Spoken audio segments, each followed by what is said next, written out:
el contenido programático.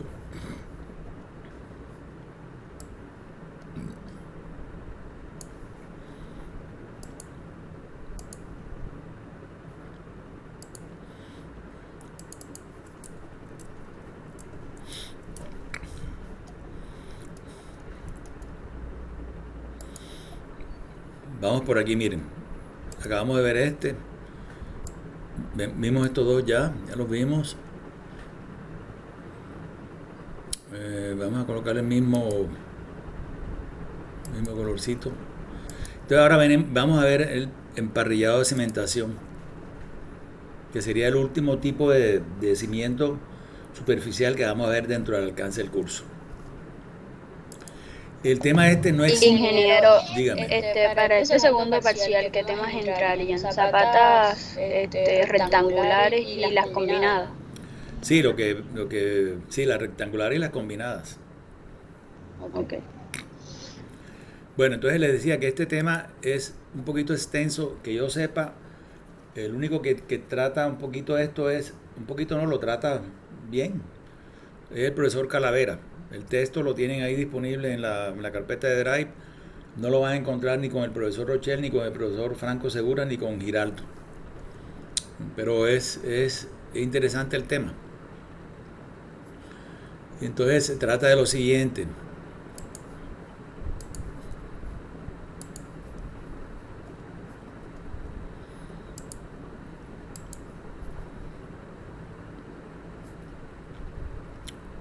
Vamos a suponer lo siguiente. Voy a coger aquí una diapositiva, la voy a duplicar y voy a quitarle esta gráfica, voy a quitarle esto, voy a quitarle esto. ¿Sabes que le voy a introducir el tema de vigas de enlace? Vamos a ver si lo alcanzo a desarrollar para colocarlo dentro del contenido del curso, ¿no? El diseño de la viga de enlace como tal. Bien, entonces miren, ¿cuándo sabe uno cuándo puede utilizar cimentación superficial o cimentación profunda? Nosotros podemos hacer una pequeña operación utilizando la fórmula de esfuerzo. Esfuerzo igual a fuerza sobre área, que es lo que hemos venido utilizando hasta ahora. La hemos utilizado convenientemente, o sea, cuando necesitamos hallar el área, despejamos el área. Si lo que necesitamos es la carga, la fuerza, entonces despejamos la fuerza, y si no, el esfuerzo. Es la fórmula de esfuerzo es la que estamos aplicando acá. Entonces, vamos a suponer esta situación. Nosotros tenemos una edificación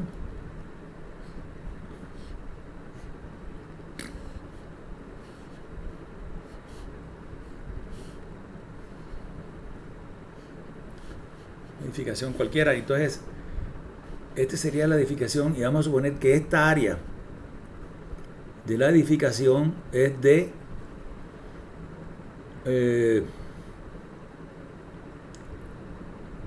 100 metros cuadrados, para facilitar los cálculos, ¿no? O sea, la huella del edificio tiene 100 metros cuadrados. También vamos a suponer que la resultante de las cargas de todas las columnas, voy a colocarla aquí, con esto aquí, toda la resultante esta resultante que sería la sumatoria de todas las cargas, ¿no?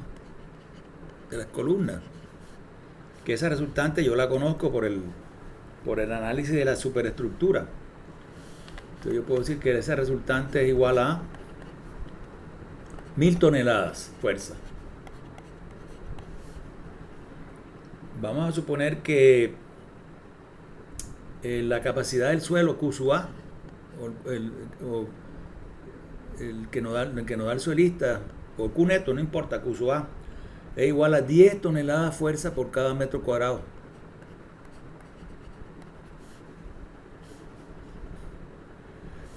Y entonces yo digo, bueno, realmente el área que necesito para toda esta edificación va a ser igual a, despejando área de aquí de la fórmula de esfuerzo, le digo es fuerza sobre esfuerzo.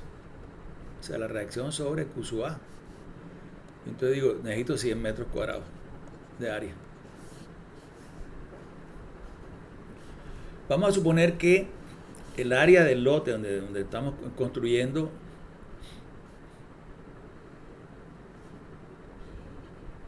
tenga 100 metros cuadrados. O sea, tenga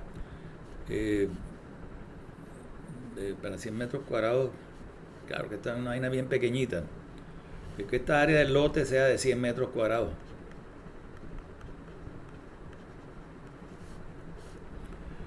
Entonces yo digo, bueno, realmente la zapata, si yo pudiera representar toda la reacción, la resultante, como una sola columna, entonces la zapata que yo necesito es una zapata de 100 metros cuadrados.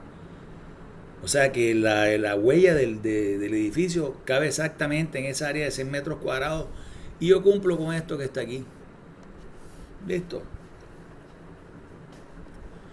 Vamos a suponer, ese sería el primer caso. Primer caso, ok. Vamos a suponer que ahora cojo el mismo edificio, entonces no pude llegar a un acuerdo con el dueño del lote y entonces me encontré otro lote más adelante y el otro lote tiene 120 metros cuadrados. Perdón, el otro lote, no, uno de los dueños del proyecto dice, mira, como salimos de pelotera con el tipo del lote, yo tengo otro lote, entonces este lote tiene 80 metros cuadrados. Área del lote. Entonces usted dice, hombre, realmente ese lote no me sirve. Con cimentaciones superficiales. Realmente yo tengo que, en este caso tengo que utilizar cimentación profunda, o sea, pilotes, no hay de otra, ¿no? Entonces con el pilote simplemente son unas columnas que están enterradas, que están restringidas al movimiento lateral y entonces la carga que ellas resisten es relativamente grande, depende, y ahora cuando damos pilotes hablamos un poquito sobre ellos, pero con el pilote yo voy a buscar un estrato que me resista la capacidad esta que yo tengo acá. Entonces usted dice, mira, bueno, le dice a uno de los socios, mira, lo que pasa es que el lote que tú tienes ahí implica que tenemos que utilizar pilote. Al momento de utilizar pilote, esta construcción nos sale más cara, más costosa. Vamos a conseguirnos otro lote. Entonces dice otro dueño, mira, yo tengo uno de 120. El lote mío de 120, yo lo pongo para el proyecto.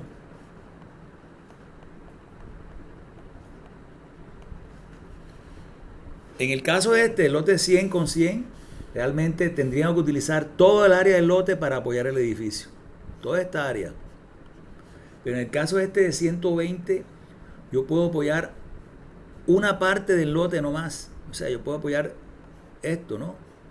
Y que me queden aquí 20 metros cuadrados. O sea, esto de aquí son 100 y esto acá 20 son 120. O sea, me sobra área del lote. Pero como quiera que yo voy a colocar en este caso de acá, en el caso primero este de acá, aquí lo que voy a utilizar es una losa flotante, toda una zapata grande. Y sobre esa losa flotante voy a colocar el edificio. En este caso de acá, como quiera que me sobran 20 metros cuadrados, ya no necesito colocar una losa flotante completa de todo el área del lote, sino que la puedo colocar con ciertos vacíos. Entonces, yo puedo acá, en este caso, voy a colocar esto de acá. El caso yo coloco toda la losa esta aquí. Para este caso de acá.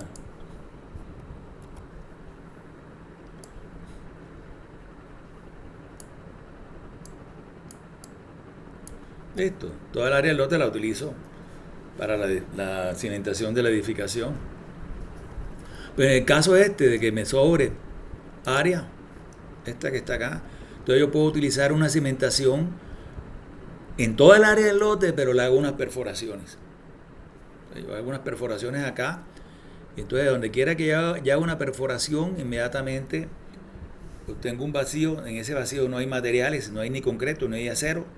Y entonces me ahorro una cantidad de plata ahí.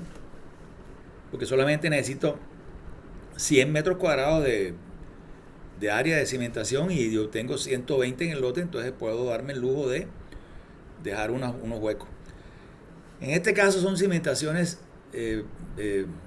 cimentaciones superficiales. Este se llama placa flotante.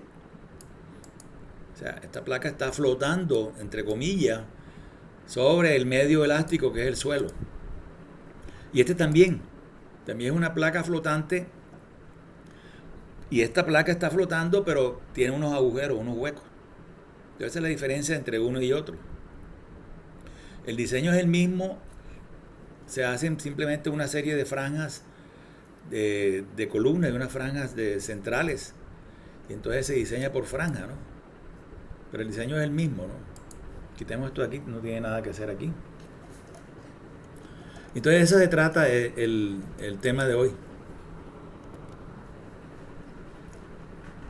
Entonces voy a pintar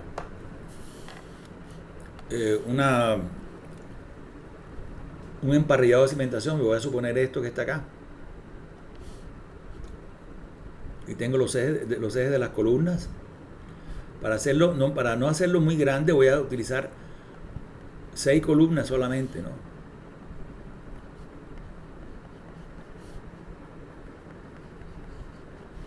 Entonces, si aquí le coloco los ejes A, B, C, aquí colocaría 1, 2. Y entonces aquí tengo las columnas.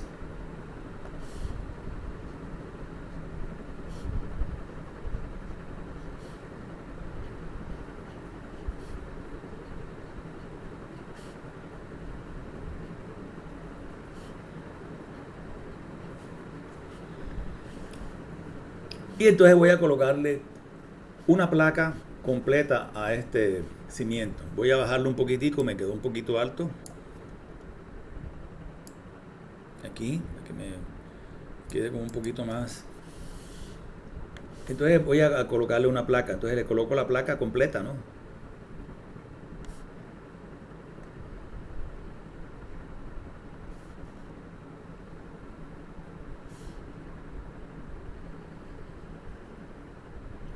Ahí está la placa. Pero como me sobra área en el lote, o sea, la carga no llega a ocupar toda el área de la zapata, entonces yo puedo hacer esta perforación aquí.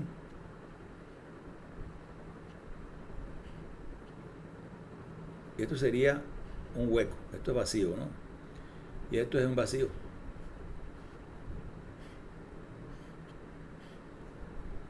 Y entonces yo voy a tirar aquí estas vigas, ¿no? Coloco aquí unas vigas.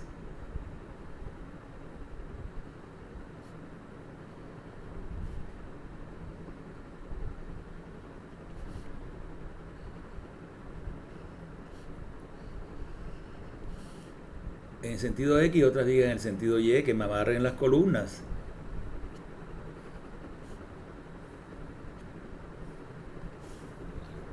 Y ahí tengo mi emparrillado. O sea, este emparrillado, si lo vemos en 3 dimensiones, veríamos algo así.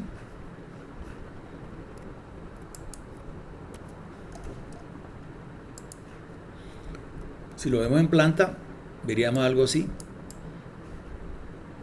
Claro acá que en el emparrillado este que está acá, de 3 dimensiones, ese emparrillado tiene 9 columnas. Yo solamente tengo 6 columnas.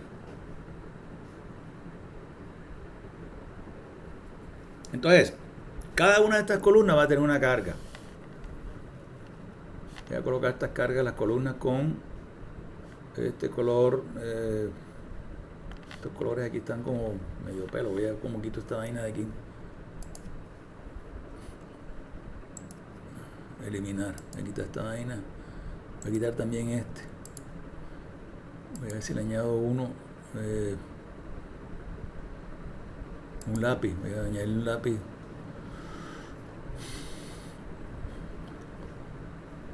Negro.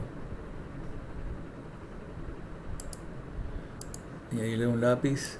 O sea, que sea finito, ¿no? Azul.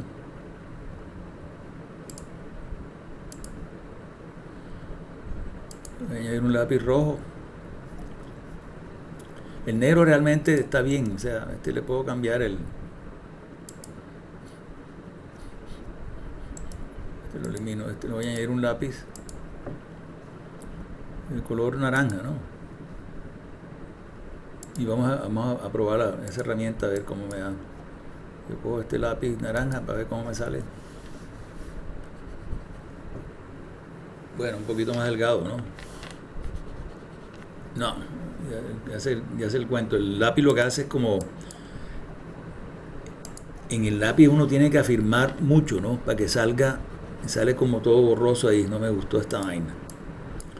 Bueno, entonces en todo caso, cada una de estas columnas tiene una carga.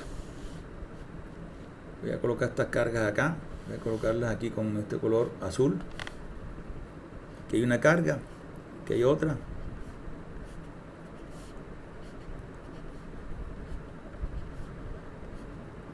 Una carga de servicio, y si mayoro la carga muerta y la carga viva, me da una carga última, ¿no? O sea, la voy a utilizar, las cargas de servicio, tal como hemos hecho hasta ahora, para hallar el tamaño del emparrillado. Y luego que uno ya tenga el tamaño, entonces paso al diseño del emparrillado como tal, mayorando las cargas y trabajando con las reacciones últimas del suelo. Pero aquí tengo la carga de la columna A1, las B1, C1, etcétera. Todas estas cargas las tengo. Tengo también, ¿qué conozco yo aquí? Conozco estas luces, miren. Conozco cuánto hay de aquí hasta acá. No conozco cuánto hay de aquí hasta acá. Esto sí lo conozco. Este sería luz AB, luz 1, luz 2, etcétera, ¿no? Todas estas luces las conozco. También conozco esta luz de aquí a acá. Pero no conozco este pedacito de losa que hay ahí. Esta luz la conozco, L3, voy a llamarle esta. Pero no conozco estos pedacitos. Si yo veo si hago un corte por acá, si hago este corte por aquí, entonces voy a ver esto que les voy a señalar acá. Y a ver, una losa en la parte de abajo, y aquí en esta parte veo la viga esta que está enlazando las columnas. Entonces esto es una viga T invertida, ¿no? Viga T invertida. Entonces, ¿en qué consiste el diseño satisfactorio del emparrillado? Pues hallar el tamaño del emparrillado. Cuando digo el tamaño es toda esta cantidad que está aquí, esta voy a llamarla L, y esta la voy a llamar B, y también tengo que encontrar cuánto es el ancho de cada una de estas franjas que están aquí, cuánto hay. Voy a borrar esta vaina de aquí.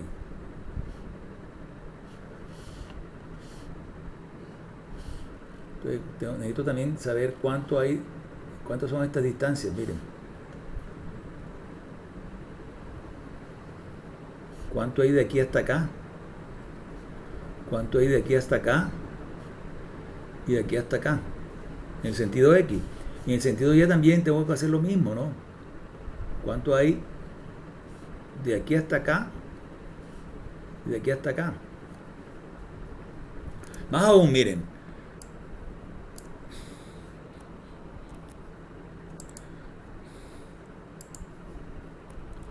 Al yo colocar este emparrillado acá, voy a borrar lo que son las cargas, ¿no? Para que no me congestione el dibujo. Voy a borrar todo esto.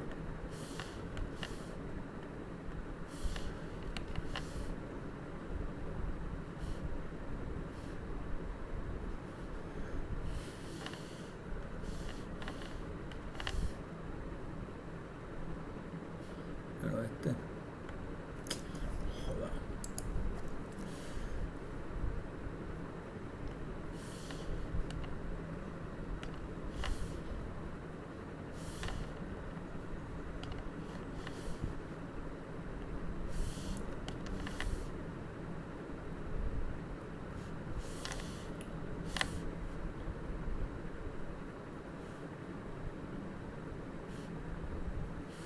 dibujo nuevamente las vigas. Aquí está la viga.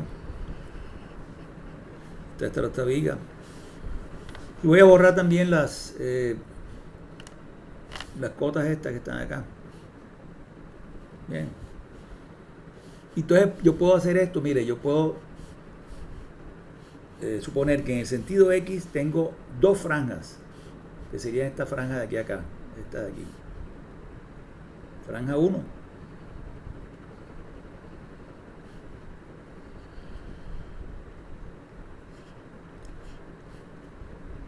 O sea, toda esta franja que está aquí. Y aquí tengo esta otra franja, ¿no? Por aquí, por este nudo, por aquí esta parte. Y tengo esta franja 2.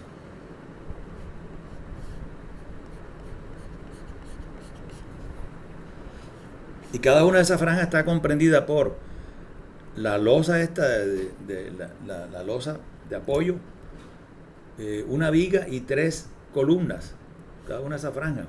Y también en el otro sentido yo puedo suponer que tengo esta franja, ¿no? Esta de aquí hasta acá, por aquí, una. Tengo esta otra franja por acá.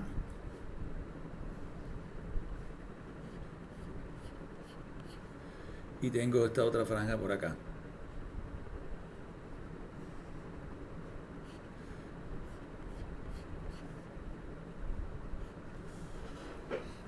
Esto, yo creo que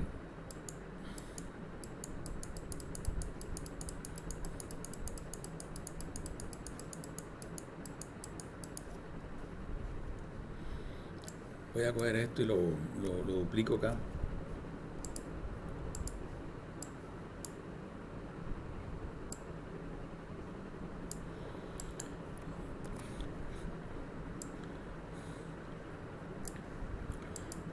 Bueno, entonces ahora voy a borrar esto, ¿no? Esto de aquí. Borro todo esto de aquí. Esto.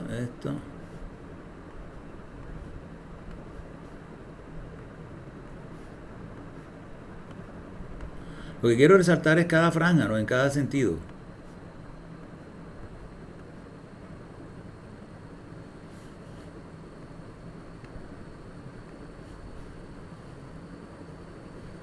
Entonces, en el sentido vertical tendría estas franjas.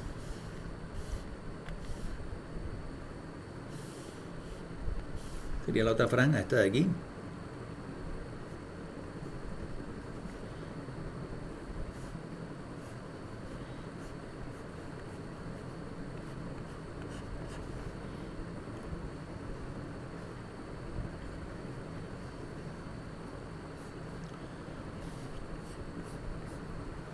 Y entonces el diseño se obtiene como, una vez que yo tenga ya dimensionado el emparrillado, y lo diseño por franja.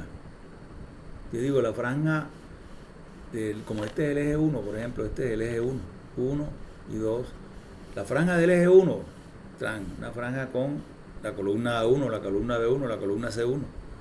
En el caso de las franjas verticales, la franja del eje A, entonces tendría esta franja que está acá. Y esas serían franjas que yo podría voltearlas. Por ejemplo, esta de aquí yo puedo voltear esta franja.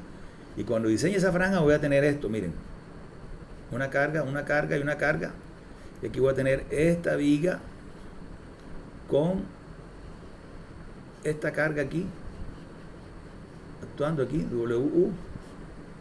Y cuando haga aquí con este de acá, cuando coja este,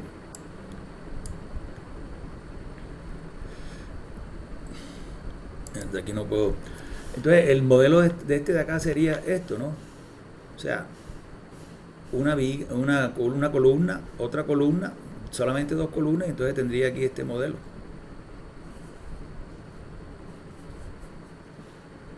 En donde esas son vigas. Esta es estáticamente determinada. Esta es estáticamente indeterminada, pero la puedo resolver fácilmente por cualquiera de los métodos que ya ustedes vieron en análisis estructural. Pueden resolverla por 3 momentos, por cross, por giro de flexión, o se la pueden colocar la pueden modelar en un programa estructural. Una viga realmente no vale la pena porque aquí en este caso tenemos una incógnita, que sería el momento que está en el centro, ¿no? Pero entonces, para las vigas de esta viga T invertida, para el diseño de la viga como tal,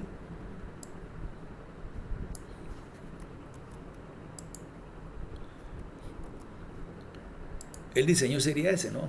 Una viga, esta viga, ya sería esta parte nomás, esto.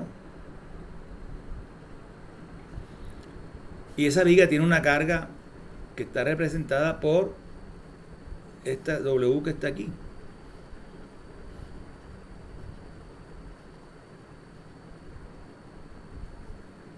WU. Como una viga continua, estática o estáticamente determinada o indeterminada. El otro elemento que hay que diseñar ahí sería la aleta, o sea, la base esta de acá. Entonces, para el diseño de la aleta, aquí tenemos la reacción del suelo.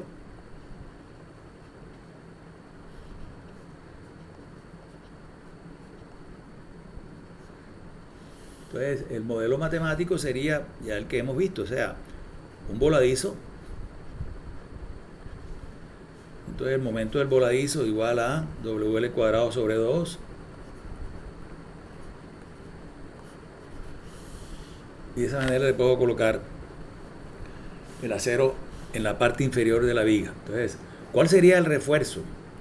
El refuerzo como tal sería, si esta es la viga T invertida,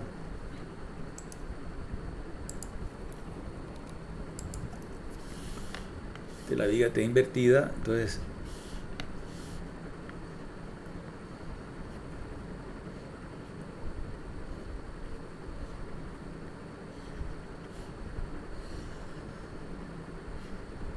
cuando diseñe la aleta, entonces me toca colocarle un refuerzo que es este que está aquí, refuerzo sentido principal, y en este sentido, en el otro sentido le coloco un refuerzo por temperatura hasta acá, aquí dentro de la viga no, coloco un refuerzo por temperatura aquí,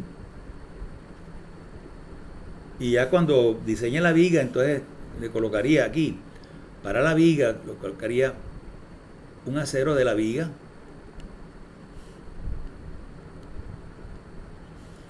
aquí le colocaría por ejemplo el estribo de la viga.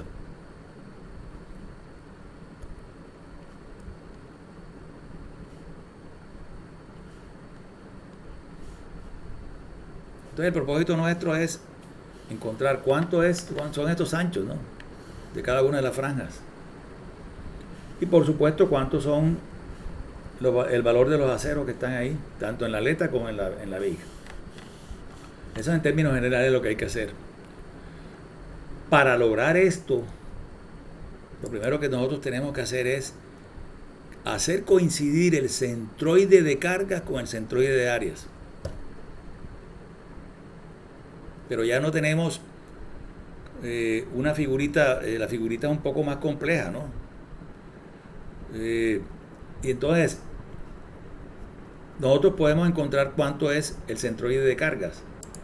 El primer paso sería hallar el centroide de cargas. Realmente el primer paso es, si lo comparamos con todos los pasos de los otros cimientos, en la parte del anclaje de las barras de la columna, no lo vamos a considerar acá. Lo voy a decir por qué, porque generalmente estas vigas son unas vigas altas, ¿no? Aquí por lo menos tiene que colocarle 30 o 35 centímetros. Y en esta parte de aquí le tiene que colocar como 50 o 60 centímetros. Entonces, si ustedes se dan cuenta, tiene 80 centímetros, me da más que longitud suficiente para el desarrollo de las barras de la columna. En cuanto al aplastamiento, fíjense que el aplastamiento tampoco el área con que contamos aquí en cada uno de estos elementos, si yo me acerco acá, en cada uno de estos elementos aquí, voy a tener, miren, una viga por acá, otra viga por acá y otra viga. O sea, tengo 3 vigas que se encuentran ahí. O sea que prácticamente esas 3 vigas, en el caso de un enlace en forma de T. Me proporcionan el efecto de un pedestal. Lo mismo que sería en el caso de en un cruce en L, ¿no? Nosotros podemos tener tres tipos de cruces. En L, podemos tener aquí en T y podemos tener aquí en cruz. Pero para cualquiera de los tres cruces, nosotros tenemos suficiente viga llegando a la columna como para que se aumente el área de contacto de la columna sobre la losa, que es la que eventualmente puede estar sometida a aplastamiento. Entonces, no voy a necesitar el chequeo por aplastamiento, no lo voy a hacer.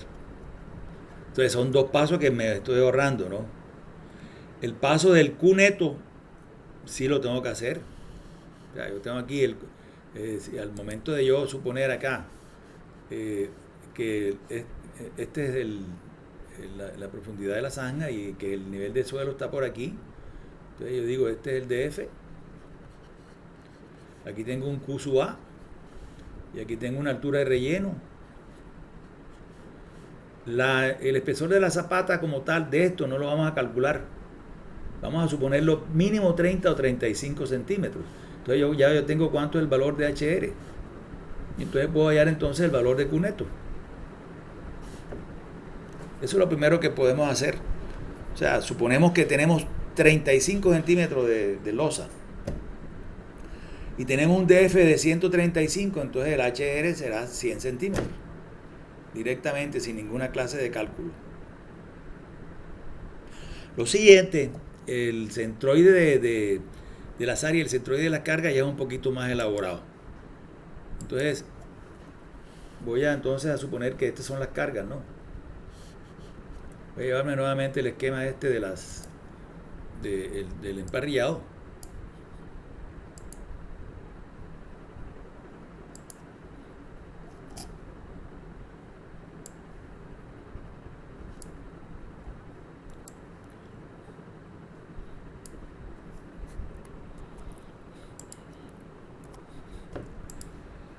Y ahí tenemos el emparrillado. El centroide de cargas me va a dar en algún punto aquí cerca del centro de esas 6 cargas de columnas que tengo ahí. Entonces, para hallar el centroide de cargas me puedo apoyar en unos conocimientos de áreas de cargas. Yo puedo hallar el momento de cada una de estas fuerzas que está aquí con respecto a un punto. Y entonces yo puedo decir, hombre, yo voy a tomar centroide de cargas con respecto al punto este que está acá. Yo puedo tomar el punto A1 con respecto a A1, que sería el origen de coordenada mío, ¿no? Yo puedo suponer que este es X y este es el Y de mi cimentación. Y entonces ya sabemos, nosotros podemos elaborar un centroide de cargas. Yo puedo decir, ahora sí me voy a apoyar en la hoja de cálculo.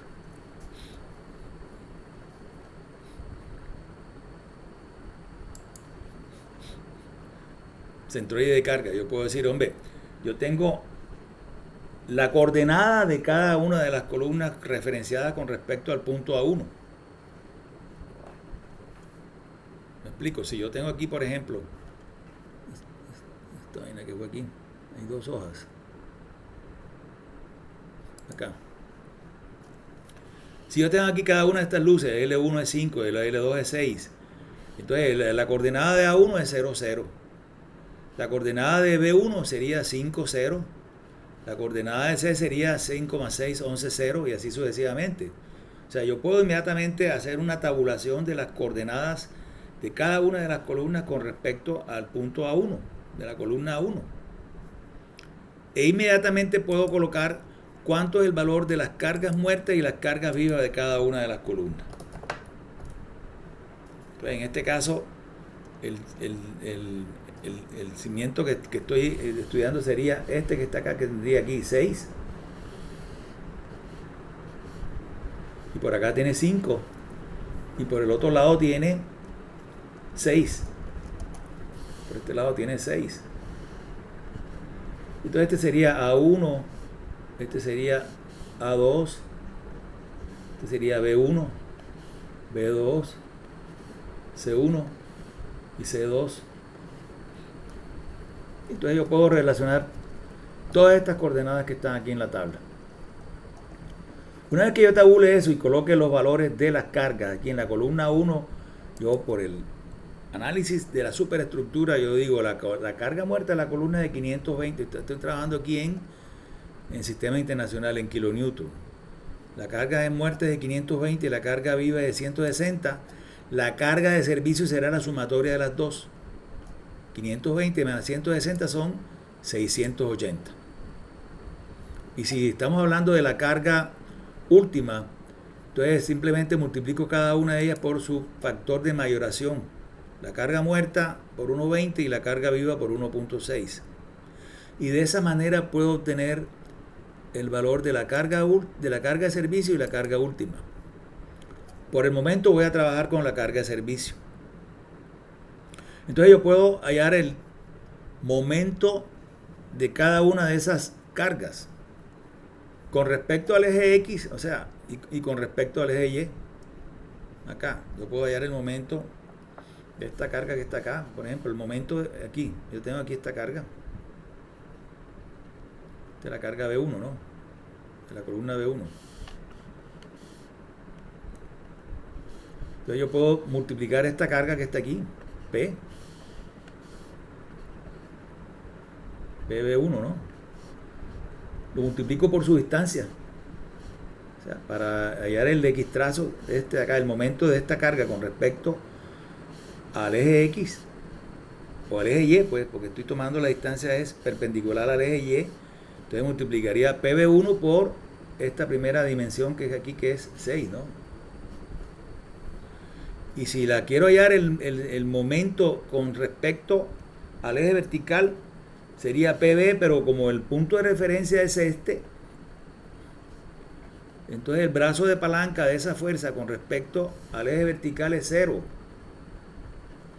De manera que para el sentido X sería el valor de la carga de servicio de B1 por la coordenada 6. Entonces en este caso sería 680 acá. Aquí ninguna de estas tiene, perdón, aquí en esta de aquí, 1150 por 6 sería en este caso. O sea, la carga esta sería 1150 y el brazo de palanca es este, entonces sería 6 por 1150. Y eso lo puedo tabular. ¿Qué es lo que estoy haciendo acá?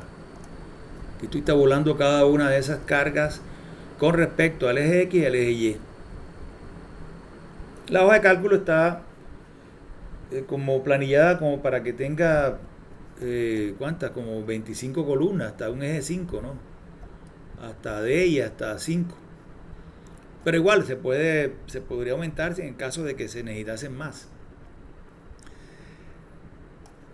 El centroide de cargas X sub C, voy a colocarlo aquí, X sub C, será igual a el centroide, aquí la sumatoria de, perdón, aquí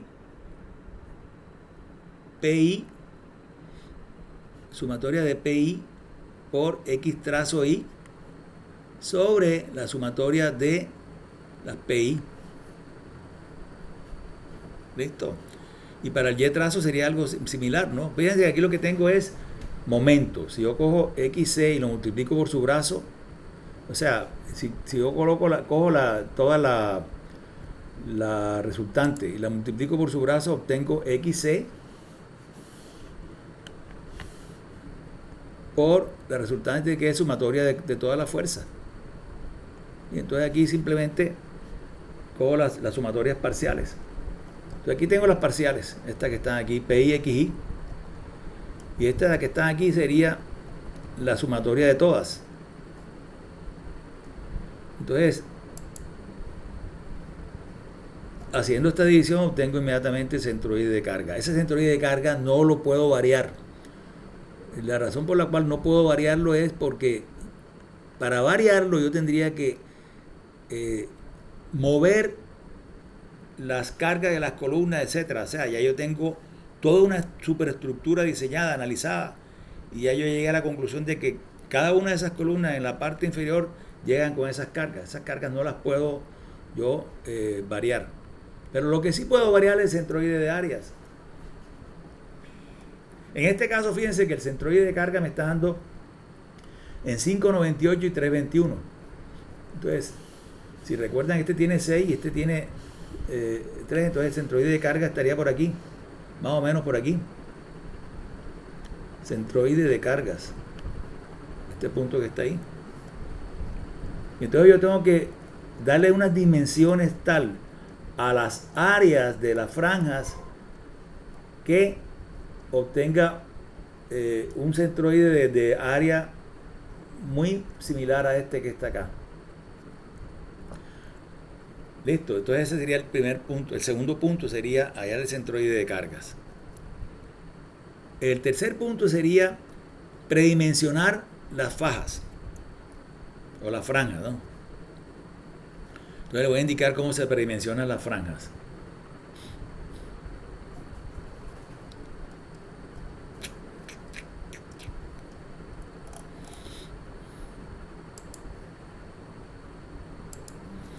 Vamos a coger una franja cualquiera.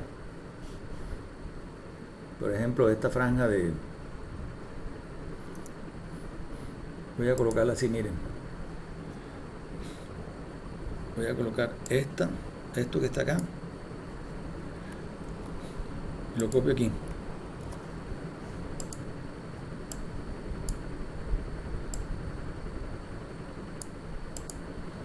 Y aquí entonces voy a tomar esta franja. Voy a tomar esta franja aquí.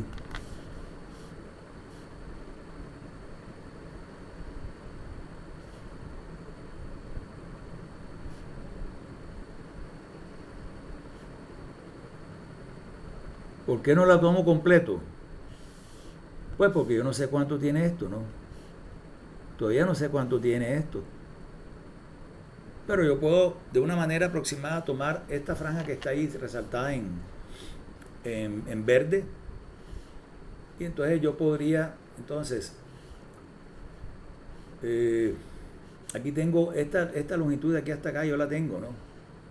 Esta longitud sería L1 más L2. Lo que no tengo es cuánto es esta distancia de aquí hasta acá, cuánto es el B de la franja. Esta es la franja 1, ¿no? Si este es el eje 1 y este es el eje 2, esta es la franja 1. Pero yo sé, miren, yo sé que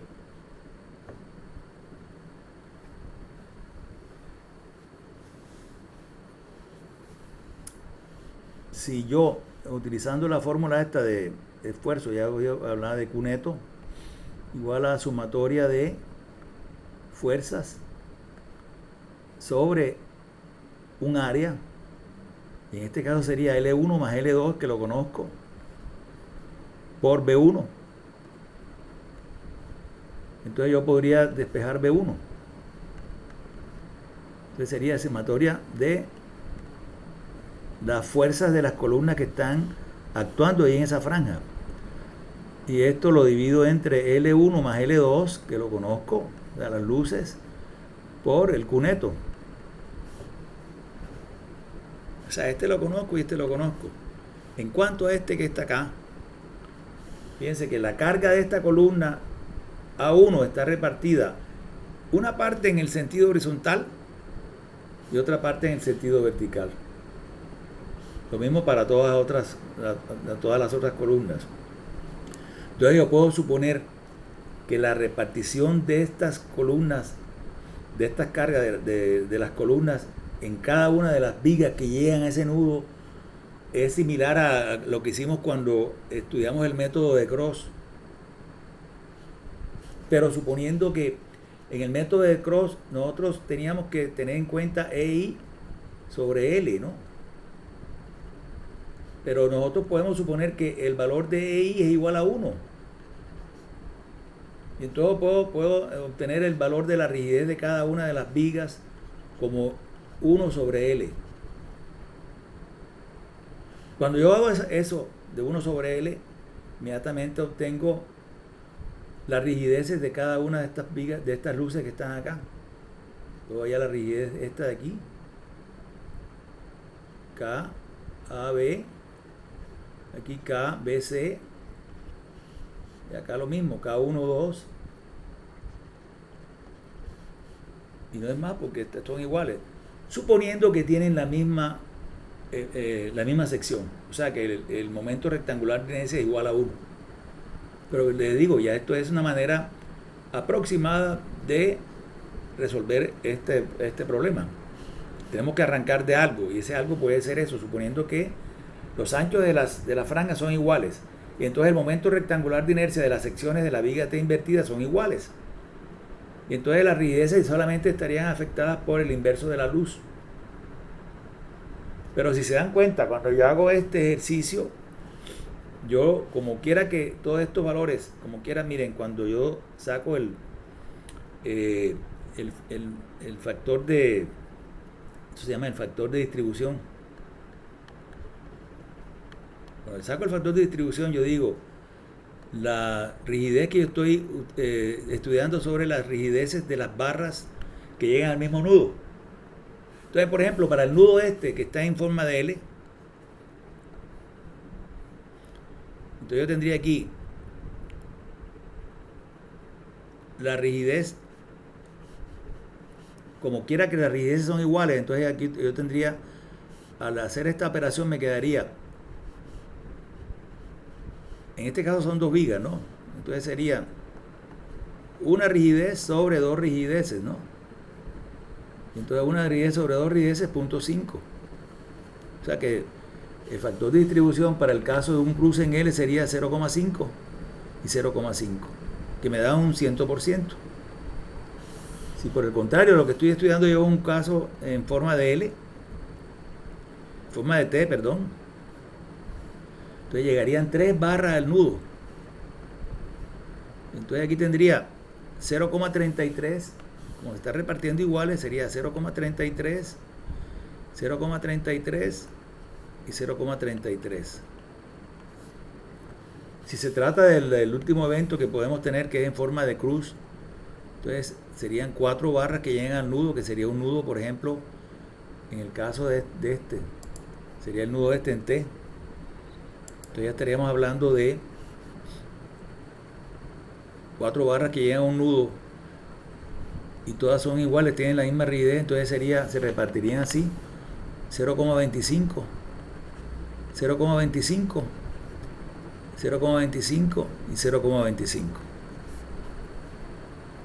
Y entonces yo puedo decir, acá nuevamente, cuando hago esta operación que está aquí, yo puedo decir que la sumatoria de estas cargas que están aquí en el caso específico sería 0,5, ¿no? O sea, yo puedo colocar aquí mis rigideces, que las voy a colocar aquí en color rojo, verde. 0,5, 0,5, aquí 0,33, 0,33, 0,33, y aquí 0,5 y 0,5. Entonces, cuando yo hallo la sumatoria de las fuerzas estas que están aquí en la franja, que serían la fuerza de la columna A1, la fuerza de la columna 2 y la fuerza de la columna 3, yo voy a aislar esa franja, tendría franja,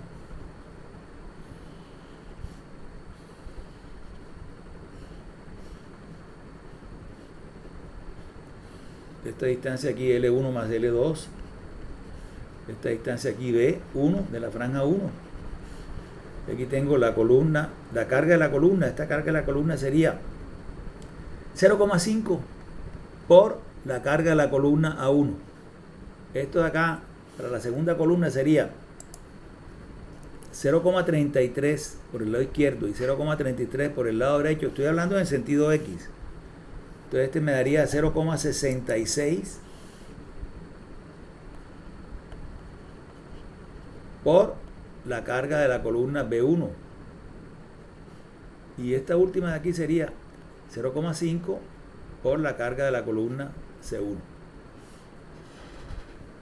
Y yo conozco la carga de la columna 1, la carga de la B1 y la de la C1, pero cargas de servicio. Entonces ya yo puedo resolver esto que está acá, esto que está aquí.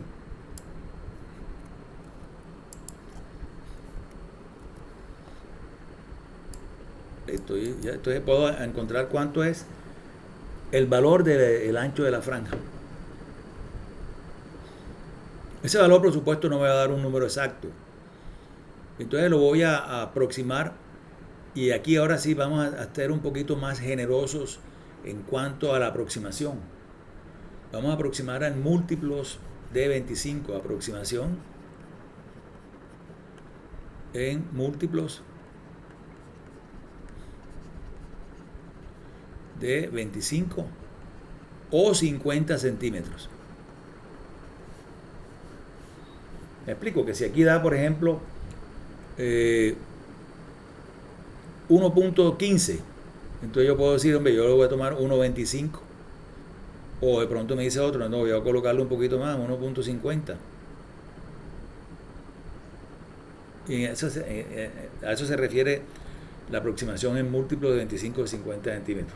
Pero este procedimiento que estoy haciendo aquí, para estimar el ancho de la franja, lo tengo que hacer para las 5 franjas que tengo ya aquí en mi proyecto. Aquí tengo 2 franjas horizontales y 3 franjas verticales. Voy a borrar esta vaina, voy a tratar de borrar esto aquí.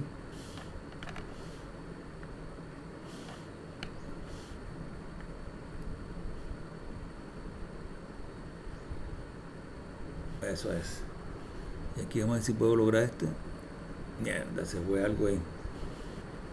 Aquí se fueron. Bueno, pero lo puedo colocar aquí un momentito. Aquí, esto acá, esto acá.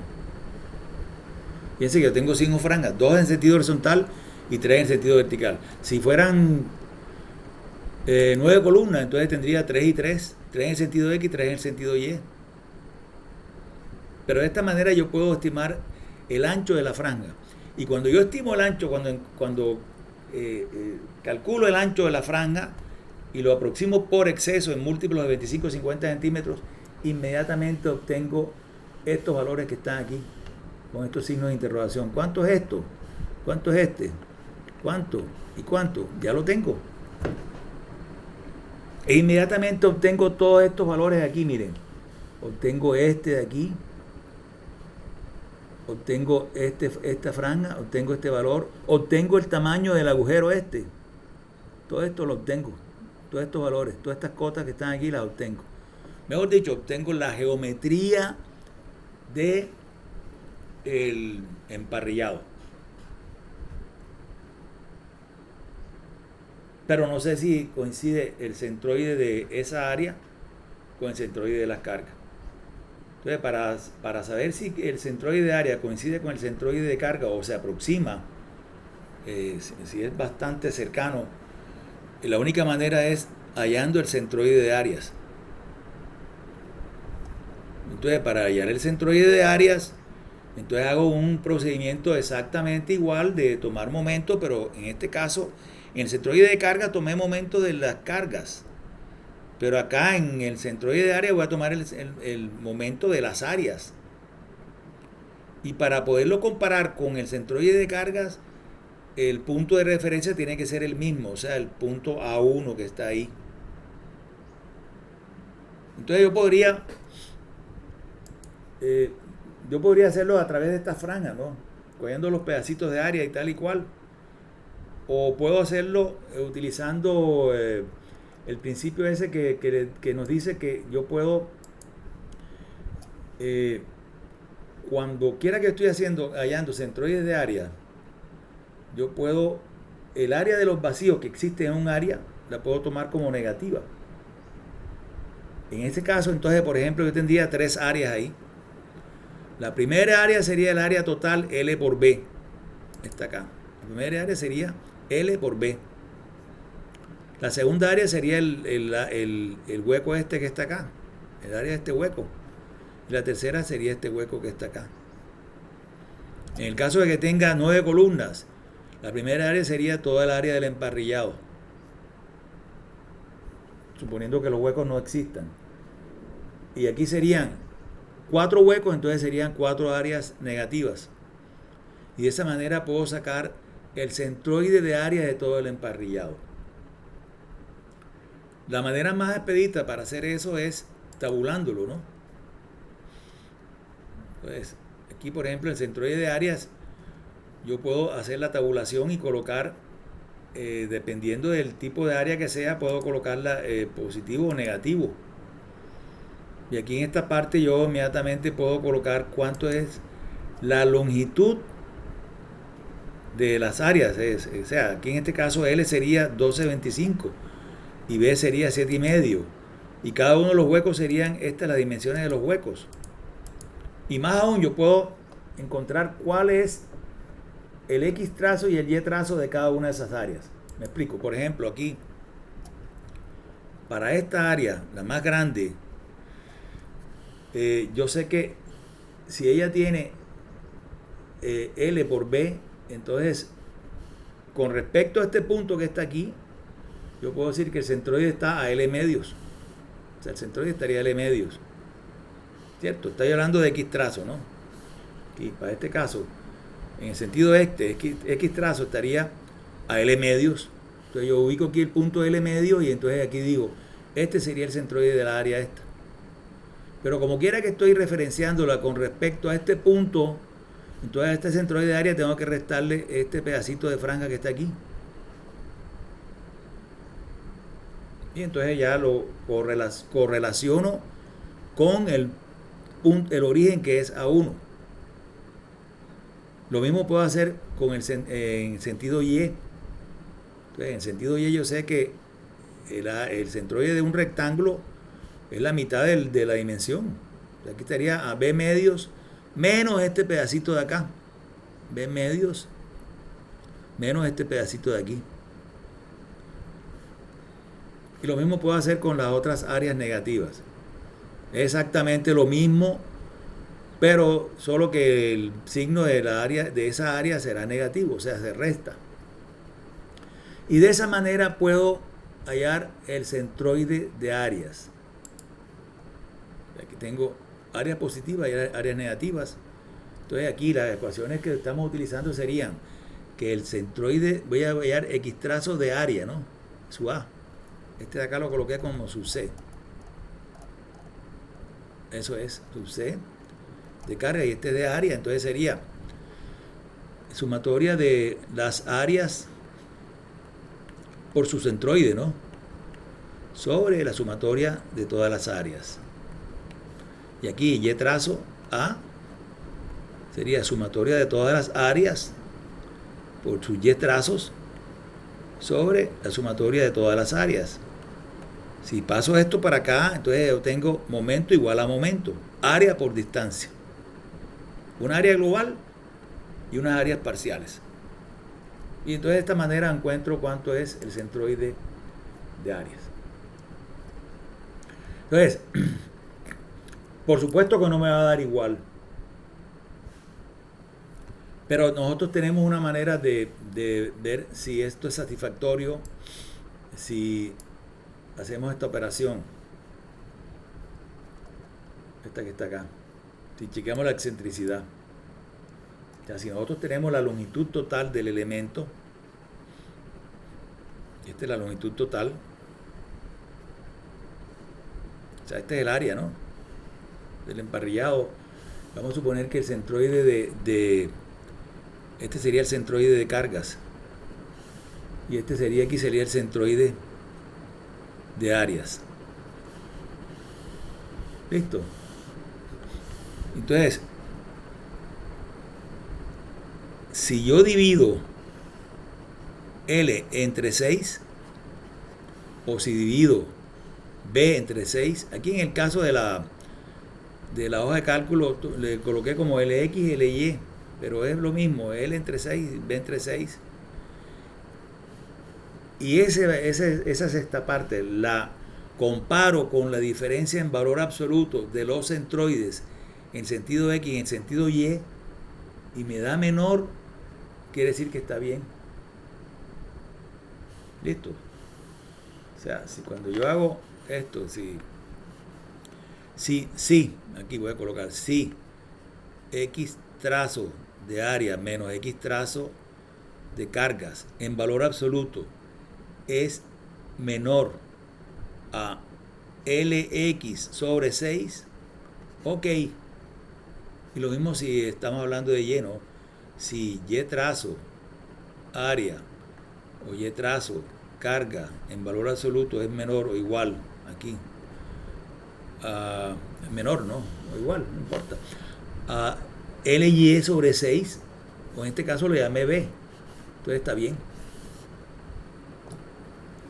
Y de esa manera constato que la geometría que me resultó está cumpliendo con el requisito fundamental de que los centroides de carga y de áreas tienen que estar más o menos alineados.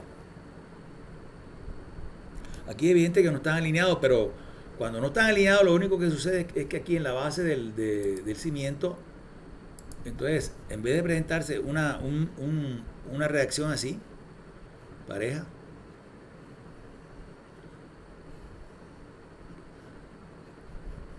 se va a presentar una reacción así, dispareja, ¿no?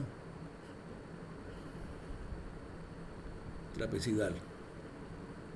Esta reacción así dispareja la podemos despreciar siempre y cuando se cumplan estos condicionales que están acá.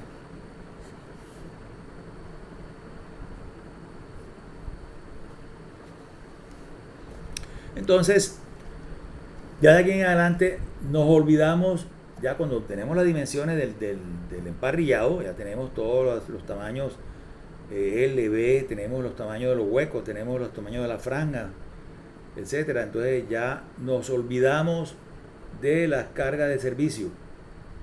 Entonces pasamos al diseño de lo que son las franjas, o sea, las aletas, y pasamos al diseño de las vigas como tal. Pero para poder diseñar estas aletas y estas vigas, como quiera que ellas están en función de una carga WU última, nosotros tenemos que hallar ahora cuánto es la carga última actuando en cada una de las franjas. Entonces, para poder hacer eso, entonces ahora nos remitimos acá a esta simplificación que hicimos acá. Fue una simplificación realmente suponiendo que todas las secciones eran las mismas, ¿no? Pero aquí es evidente que si los anchos de franja son diferentes, si los anchos son iguales, entonces quiere decir que está bien. O sea, que podemos hacer esta suposición. Pero si los anchos son diferentes, entonces... Mierda.